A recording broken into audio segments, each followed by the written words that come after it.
Hello, it's Mat McLachlan. Before we get to this week's podcast, I wanted to extend a very special invitation to you.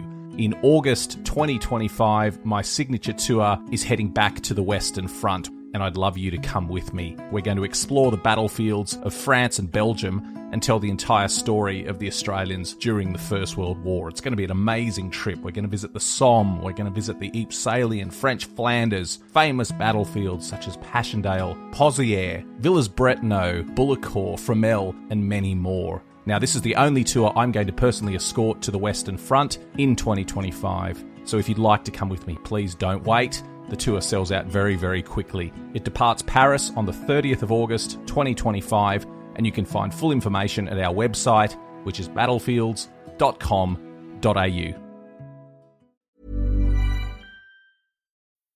When it comes to weight loss, no two people are the same. That's why Noom builds personalized plans based on your unique psychology and biology. Take Brittany. After years of unsustainable diets, Noom helped her lose 20 pounds and keep it off. I was definitely in a yo-yo cycle for years of just losing weight, gaining weight, and it was exhausting.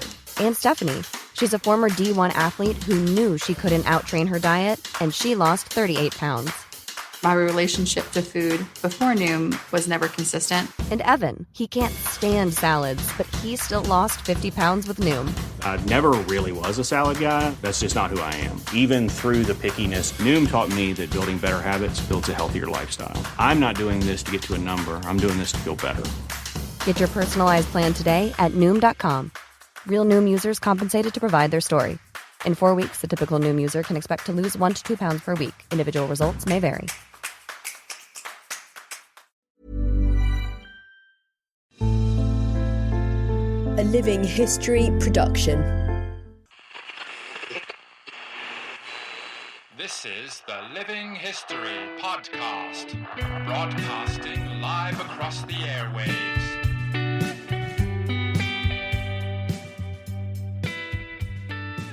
Hello and welcome to Living History and the second in our new special series of questions and answers, where you, the listeners, can send in questions about military history or visiting the battlefields or any other topic you think is relevant, and I'll do my best to answer them for you. We had a great response after our first episode last week, so thank you to everyone who sent in questions. Joining me to discuss them once again is our producer, Jess Stebnicki. Jess, welcome back, and we actually had a bit of a hard time picking which questions to choose for this week's episode. We certainly did, Matt. We had so many great questions that Matt, you and I, and the team in the office have been sitting around going through them, talking about them, but we can't address every single one on the show, so we've handpicked just a few.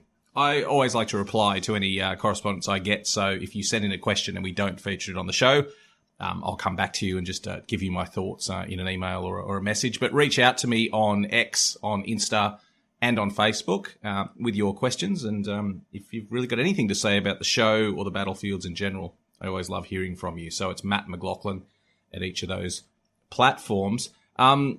Jess, let's kick it off. The thing I love about this week is we've got a range of questions from all different eras. So we're going to cover quite a lot of interesting history ground in this week's episode. And that's right, Matt, and battlefields right around the world. So which brings us to our first one.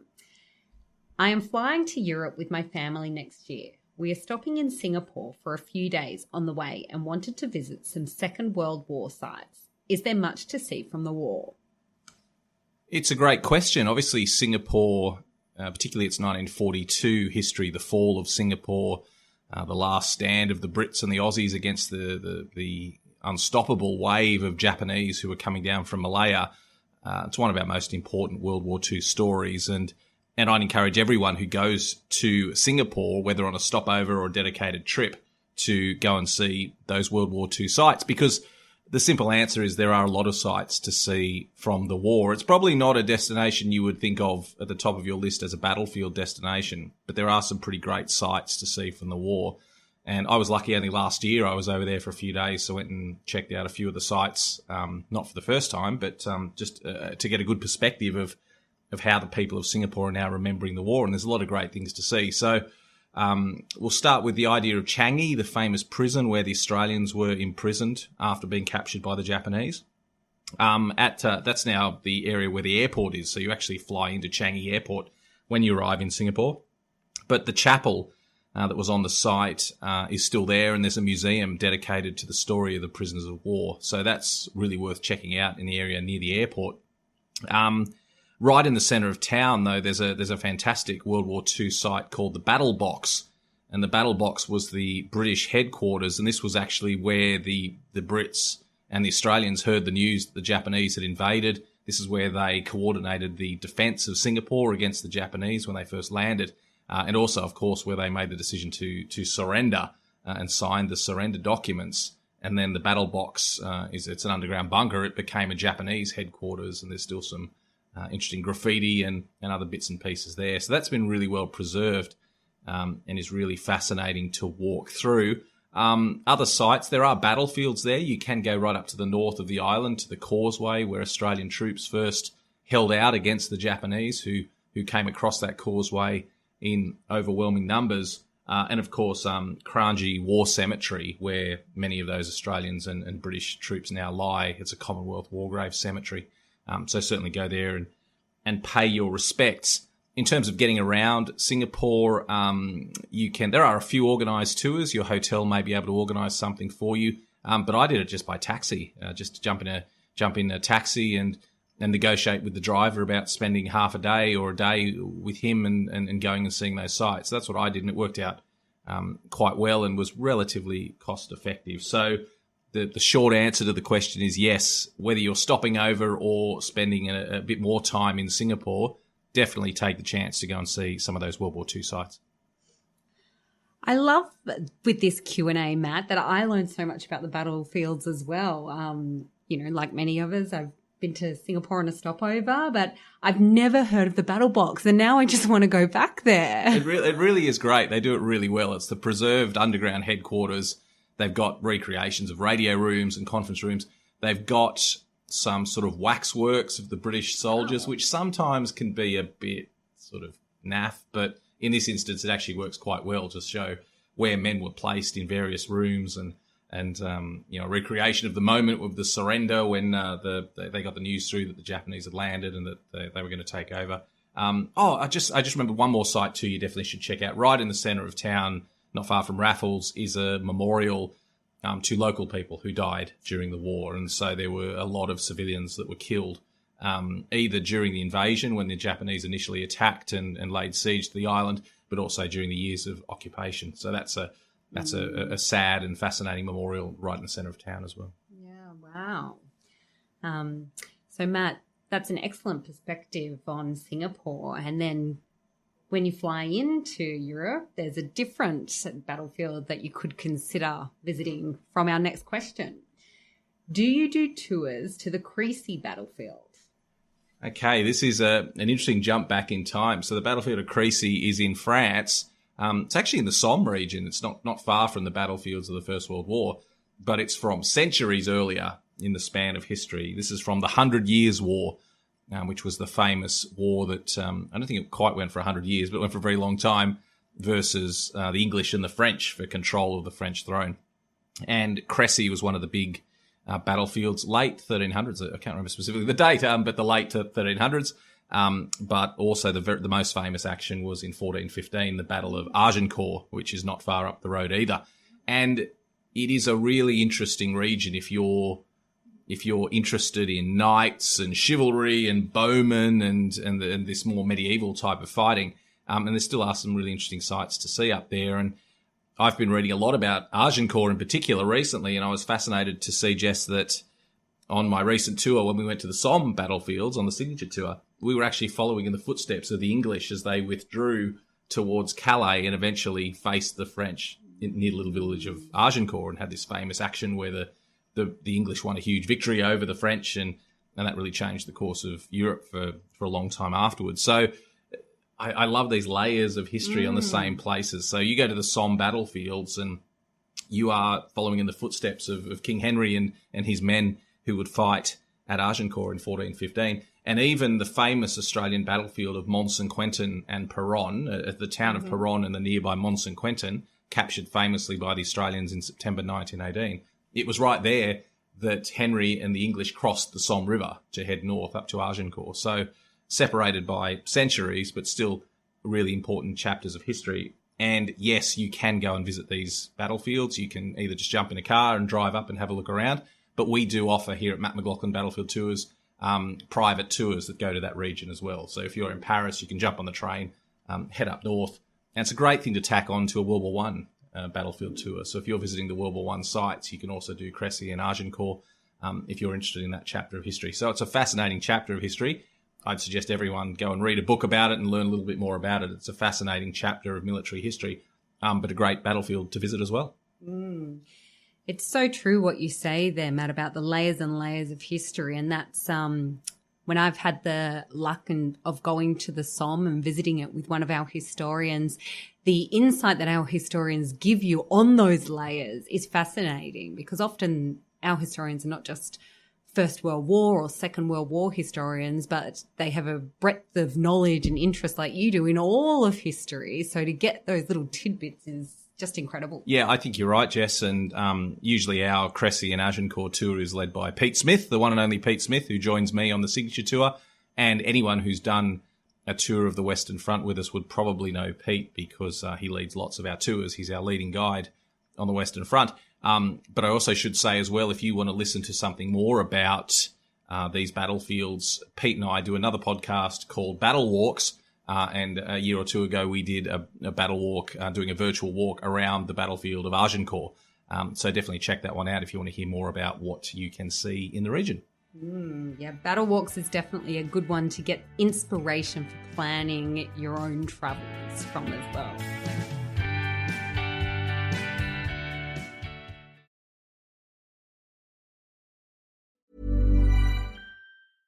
Ryan Reynolds here for, I guess, my 100th Mint commercial.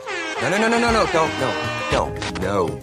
I mean, honestly, when I started this, I thought I only have to do like 4 of these. I mean, it's unlimited premium wireless for $15 a month. How are there still people paying 2 or 3 times that much? I'm sorry, I shouldn't be victim blaming here. Give it a try at mintmobile.com/switch. Whenever you're ready. $45 upfront payment equivalent to $15 per month. New customers on first 3-month plan only. Taxes and fees extra. Speed slower above 40 gigabytes. See details. When it comes to weight loss, no two people are the same. That's why Noom builds personalized plans based on your unique psychology and biology. Take Brittany. After years of unsustainable diets, Noom helped her lose 20 pounds and keep it off. I was definitely in a yo-yo cycle for years of just losing weight, gaining weight, and it was exhausting. And Stephanie. She's a former D1 athlete who knew she couldn't outtrain her diet, and she lost 38 pounds. My relationship to food before Noom was never consistent. And Evan, he can't stand salads, but he still lost 50 pounds with Noom. I never really was a salad guy. That's just not who I am. Even through the pickiness, Noom taught me that building better habits builds a healthier lifestyle. I'm not doing this to get to a number. I'm doing this to feel better. Get your personalized plan today at Noom.com. Real Noom users compensated to provide their story. In 4 weeks, the typical Noom user can expect to lose 1 to 2 pounds per week. Individual results may vary.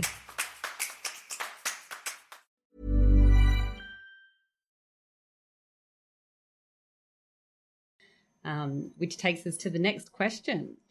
I've recently looked up my great-great-uncle's service records online. He served in World War One, and it says he was killed by a sniper. I haven't heard much about snipers in the First World War. Were they specially trained and equipped with telescopic sights, like the photos we see during World War II? That's a great question about the specifics of snipers in the First World War. I think the thing we should remember about the First World War is it was the first modern war. And so it's been said that in 1940, a Napoleonic soldier would recognise what he was seeing on the battlefields of the Great War. But by 1918, a modern-day soldier would recognise what he's seeing. That was the evolution of the fighting during the First World War. And it started as quite a Napoleonic American Civil War style of large masses of infantry meeting on a battlefield and artillery, field guns firing directly at their enemy. But in very short order, it had evolved very quickly. And the commanders and the men did adapt very quickly to the new way of fighting a war. And the first really industrial war where we had tanks, machine guns, quick-firing artillery, aircraft, gas, barbed wire, all the other horrific things that we associate with the First World War. And sniping was really no different. In the early days of the war, and even when the Australians were at Gallipoli, sniping was recognised as a key skill, as a way to inflict casualties, and more than that, more of a sort of terror, and a sort of a morale weapon to use against your enemy. And at places like Gallipoli, snipers were really just sharpshooters. They weren't.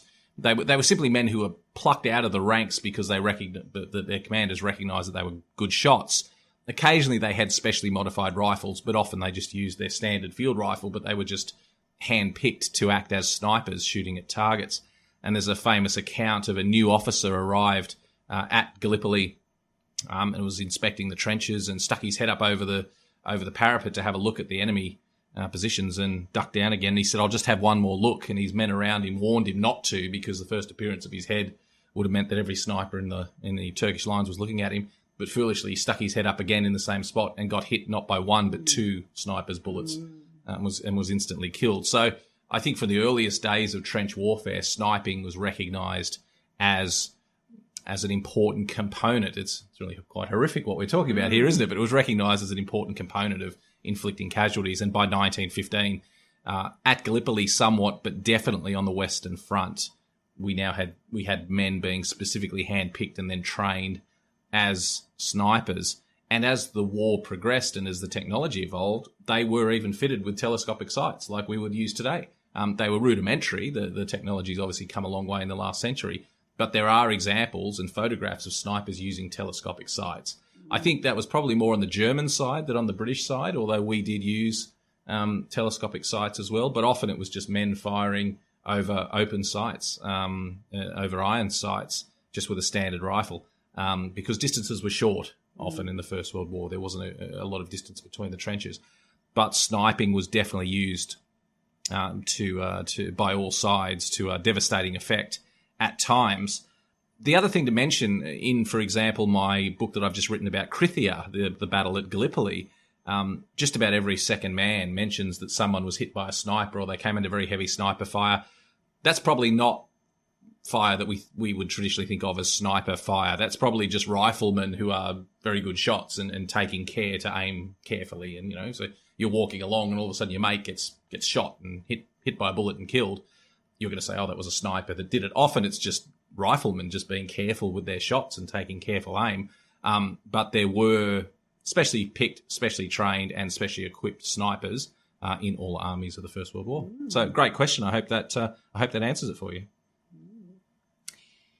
The story of the evolution of warfare is actually a really interesting one, Matt. And as you say, you see it during the First World War and, of course, through the Second World War, but also Vietnam. And that we have another really interesting question submitted about Vietnam. I'm joining your Vietnam past and present tour in 2025, and I'm reading about the war to prepare for the trip. What is the attitude of the local people to Vietnam veterans from Australia and the US? That's another great question. And just to finish off that point about evolution of warfare, I think you're right, Jess, that we think of the Second World War with jet fighters and the atomic bomb and all sorts of technological advancements. We think of the Second World War as being really intense and a big evolution from technology. But I also think the First World War was the same, that things evolved very, very quickly and the men had to adapt to what was going on. But you're right, the same thing happened in Vietnam, and over that obviously very long and costly war, a war that we lost. It was one of those wars, a very different war to the First and Second World Wars in terms of there being no clear moral compass about were we on the right side, were we doing the right thing even being there. Just a very complicated conflict, and this probably isn't the time to even try to unravel that very much. But it is a key question that you've asked here is what is the attitude of the Vietnamese people to veterans coming over, to Australian and American veterans coming over. I won't comment on the US experience so much because that's slightly different. And although having said that, I have seen all the US veterans I've seen over there have been very well received by the local people. But I have more experience with the Australian experience of going to Vietnam. And the answer is that Australian people in general are very welcomed by the Vietnamese people, but war veterans in particular are very well respected and very well treated by the local people. And so there's a few reasons for that. I think the first one is that the Vietnam War was a long time ago, and Vietnam has evolved a lot. And perhaps if you were heading over there in 1976 or 77, it would have been a little bit different when the North had just taken over. But after more than 50 years, heading on to 60 years now, Vietnam has evolved unrecognisably from that country that veterans knew. And I think with that comes a changing in attitudes. The Vietnamese people obviously won that war, a very hard-fought war for them that had been fought over decades. And the fact that they won that war, I think, gave them a perspective of a different perspective than they would have had during the war years. But also Vietnam's a very young country, and there's some huge percentage, I think it's like 40 or 50% of the population were not alive during the Vietnam War. So they don't have any direct personal feelings of animosity. And my experience is that seeing Vietnam veterans in Vietnam is that they're welcomed. And one of the most moving experiences is when you see veterans from the North interacting with veterans from Australia. And the first time I went to Vietnam with a group of veterans, we were in the Reunification Palace, one of the main sites in Saigon, and our blokes were there just dressed in civilian clothes, but there was a group of veterans from the North in uniform, so it was impossible to miss them. But they recognised, I think, probably from the age and demeanour of the blokes in our group, that they were veterans as well. And the tour guides came up and chatted in Vietnamese to each other, and yes, confirmed that these were veterans. And it was one of the most amazing things. The soldiers from the North formed a line of honour and then went along slowly shaking each hand of the Australian veterans, and it was just such a moving experience. And Vietnam veterans I've spoken to who've gone back over there have spoken about the bridging the gap, and that at the end of the day, after so much time, they're all old men now, and they just look back as when they were young blokes fighting for their country. So it's a wonderful thing to see. I mean, politics aside, our thoughts about the war and whether we should have been there, et cetera, we can put all that aside now. And at the end of the day, I think it is lovely to see that those veterans recognise the same qualities in each other, which is a really moving thing. And it's not for everyone. I'm not saying every Vietnam veteran should go back to Vietnam, but those who feel they can go, I think will find it quite an uplifting experience. And speaking to someone like Gary Mackay, who leads our Vietnam tours, he said that he's never had a Vietnam veteran he took back who has regretted the decision to go back. So that's one of the, hopefully out of what was a bloody and awful war that probably we never should have been in the first place, this is the silver lining, that there is now forgiveness and remembrance, and it's a wonderful aspect of visiting the country. I love Vietnam. I should say on that point too, if you're interested in learning more, a few months ago I was in Vietnam with Dave Sabin, who had fought at Long Tan, and we were there for the anniversary of the Battle of Long Tan in August, and I sat down and recorded a podcast with him just about his views of going back to Vietnam. So check that out. That's on the Living History podcast channel. So check out that interview with Dave Sabin to hear his perspective about visiting the battlefields today. Such incredible insights from Dave Sabin and Gary Mackay that I love hearing, having had the opportunity to hear from them, from the veterans, Matt, you mentioned. And of course, when we talk about World War II and World War I now, we have the quotes and in some instances we have records of interviews, recorded interviews with them, but it is so special to hear from those veterans themselves. Yeah, it's a great point, Jess. It's probably the most one of the most rewarding aspects of studying military history is to hear from those veterans in their own words. As you say, sadly, not many World War II veterans left and no World War I veterans left, but we still have some Vietnam veterans, and so get out there and speak to them while you still can, because in years to come we will regret not having learnt their stories. But thank you, everyone, for your questions. A great episode this week. Some really good questions on a range of topics. I love answering these. Continue to send them in. As I said, contact me on X, Insta or Facebook. Keep sending those questions in, and we will see you again very soon with another Q&A session. Jess, thank you for joining us once again. Thanks so much, Matt. Thanks for listening. Don't forget to subscribe and leave a review for the podcast, and visit livinghistorytv.com for more great history content.